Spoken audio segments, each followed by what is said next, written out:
સાવલીમાં યોજાયેલા કાર્યક્રમ દરમિયાન કેતન ઇનામદારે કુલદીપસિંહ રાહુલજી પર આકરા પ્રહાર કર્યા હતા. તેમણે જણાવ્યું કે 76B ની નોટિસમાં વ્યક્તિ એવી સ્થિતિમાં ફસાઈ જાય છે કે જીવનભર છૂટકો મળવો મુશ્કેલ બને છે.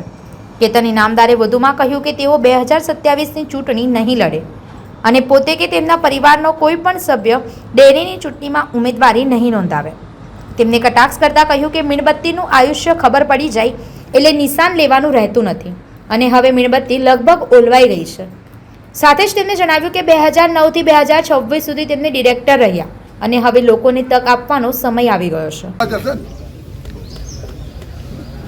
વોર્ડ તુરપાલના તારું હું છેલા પેલું નિશાન હાથબત્તી અમે હું છે મીણબત્તી એટલા માટે ના લીધી કે મીણબત્તીનું આયુષ્ય તરત ખબર પડી જાય કે અડધી ઓલવાઈ કોની ઓલવાઈ અને આ તો હારી ઓલવાઈ જ છે એટલે આપણે મીણબત્તી ના લીધી.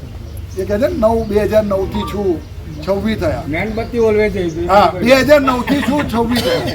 ઘણી વખત મારી 2022માં એવું કોઈ કહેતું હતું કે ભાઈ ક્ષત્રિય ઉમેદવાર હોવો જોઈએ. હું તો આજે તમને કહું છું તો હત્યા નહીં લડવાનું તમારે આજે એક જાહેર કરું બરાબર. આ એક અરે હા આ એક માણસ એક વ્યક્તિ નરેન્દ્રસિંહ લક્ષ્મણસિંહ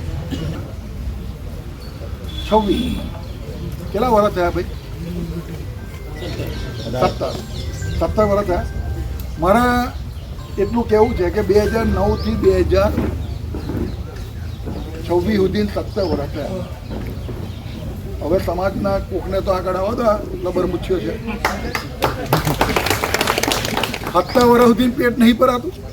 તમારા ભાઈ તો 13 વર્ષે એવું બોલે કે હું નહીં લડું એમ. ત્યાં કોઈને તાકાત બોલાવો છે ચૂંટણી નહીં લડવું એવું કહેવાની.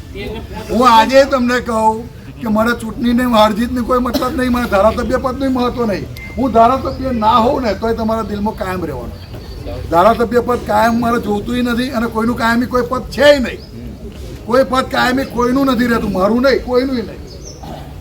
સંવાદદાતા સાથે અભિપ્રાય ન્યૂઝ વડોદરા.